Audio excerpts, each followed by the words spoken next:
गया के गंदा महल परिसर में जमीन विवाद को लेकर एक बार फिर दोनों पक्ष आमने सामने हैं।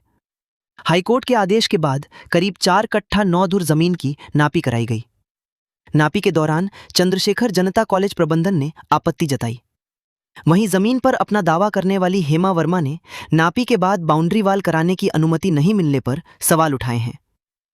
गया के कोतवाली थाना क्षेत्र स्थित गंदा महल परिसर में जमीन विवाद को लेकर शुक्रवार को उस वक्त स्थिति गर्मा गई जब हाईकोर्ट के आदेश के बाद जमीन की नापी कराने के लिए सरकारी अमीन और अंचल अधिकारी गया सौरभ कुमार मौके पर पहुंचे।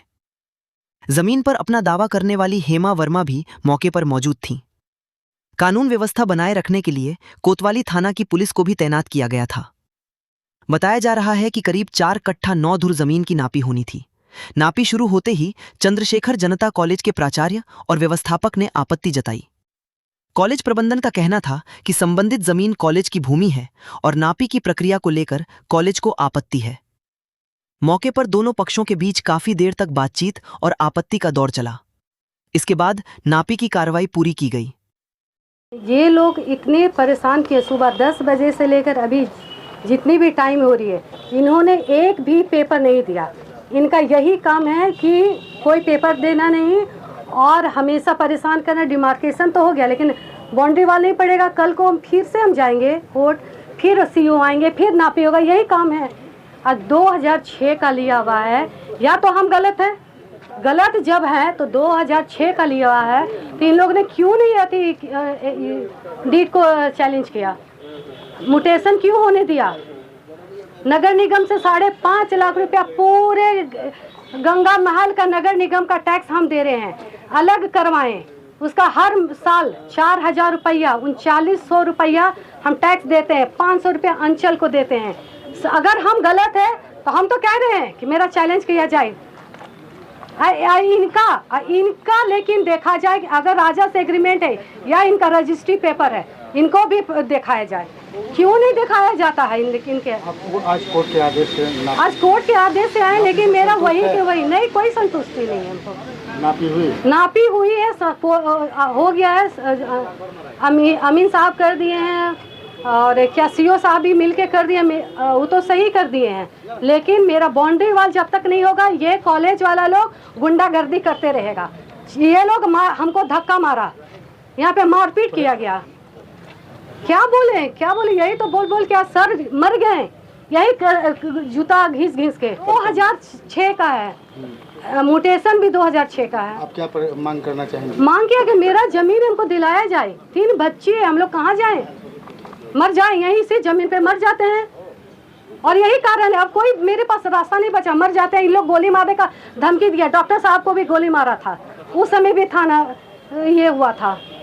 लोग गलत पेपर लाके हमेशा यही डिस्टर्बेंस का। ये लोग कौन आदमी था? वो लड़का लोग कौन था?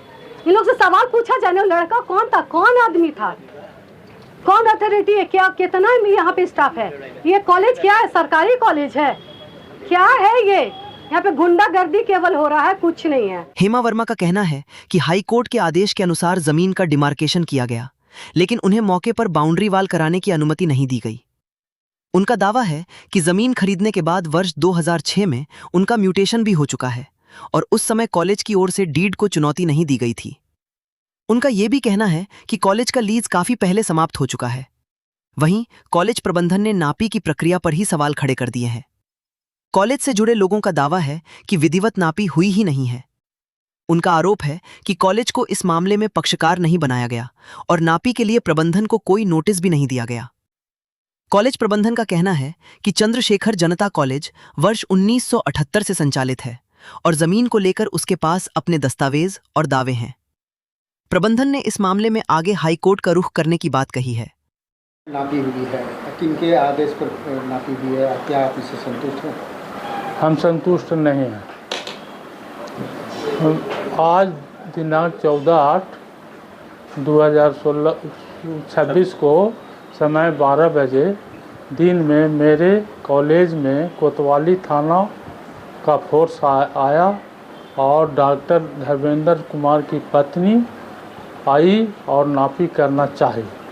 विरोध करने पर नगर सीओ सौरभ कुमार मामला जो भी है वो कॉलेज का नहीं है, कोई ना नोटिस है ना कोई यह केस है और ना पार्टी बनाया गया है।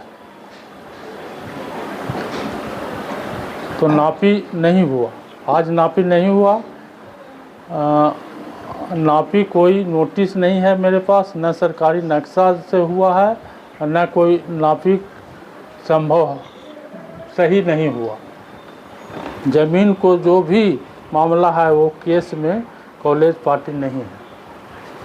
इन लोग दबा करके कॉलेज को खाली कराना चाहते हैं, धमकी देना चाहते हैं और किसी प्रकार से भू माफिया कब्जा करने के प्रयास में है। पहले भी प्रयास किए थे कब्जा करने के लिए, आज भी लगे हुए हैं। ये कॉलेज एक संस्था है जहां छात्र छात्राओं का शिक्षा दिया जाता है और उसको इन लोग खाली कराने के प्रयास में है। गंगा महल प्रांगण में कितने दिनों से कॉलेज चलाया जा रहा है? गंगा महल प्रांगण में 1980 से चल रहा है, 78 से अभी तक कार्यरत है। वो कॉलेज के परिसर में, कॉलेज के कब्जे में? हाँ, कॉलेज के कब्जे में है ज़मीन और इसमें हाई कोर्ट से स्टे भी लगा हुआ है और आदेश भी हुआ है कि कॉलेज खाली न होगा। तब आखिर है किनका? टेकारी महाराज का ज़मीन। तो क्या लीज पर दिया? हाँ, लीज पर। और इसको कब्जा करने के लिए बड़े बड़े माफिया लोग आ रहे हैं, धमकी दे रहे हैं, कैसे खाली कर दे। अंचल अधिकारी सौरभ कुमार की मौजूदगी में नापी की कार्रवाई की गई।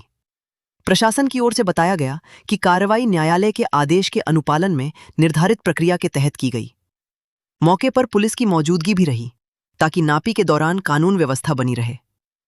फिलहाल नापी के बाद भी गंगा महल की जमीन को लेकर विवाद खत्म नहीं हुआ है। एक तरफ आवेदिका जमीन पर अपने अधिकार का दावा करते हुए बाउंड्री वाल की बात कर रही हैं, तो दूसरी तरफ कॉलेज प्रबंधन जमीन को कॉलेज की संपत्ति बताते हुए नापी की प्रक्रिया पर ही सवाल उठा रहा है। अब दोनों पक्ष अपने अपने दस्तावेजों के साथ आगे कानूनी लड़ाई लड़ने की बात कह रहे हैं। ऑनरेबल हाई कोर्ट का ऑर्डर था 7241/2026 CWJC में कि जो आवेदिका हैं उनके लैंड की डिमार्केशन करनी है। उस आलोक में हमने अमीन को प्रतिनियुक्त किया था और SDM सर के आदेश के आलोक में यहाँ मजिस्ट्रेट और पुलिस की बहाली थी, सीनियर मजिस्ट्रेट के रूप में मेरी बहाली थी, तो उसके आलोक में हमने नापी कराई यहाँ पे। नापी में कुछ टेक्निकल प्रॉब्लम आ रही थी, वो सॉर्ट आउट कर।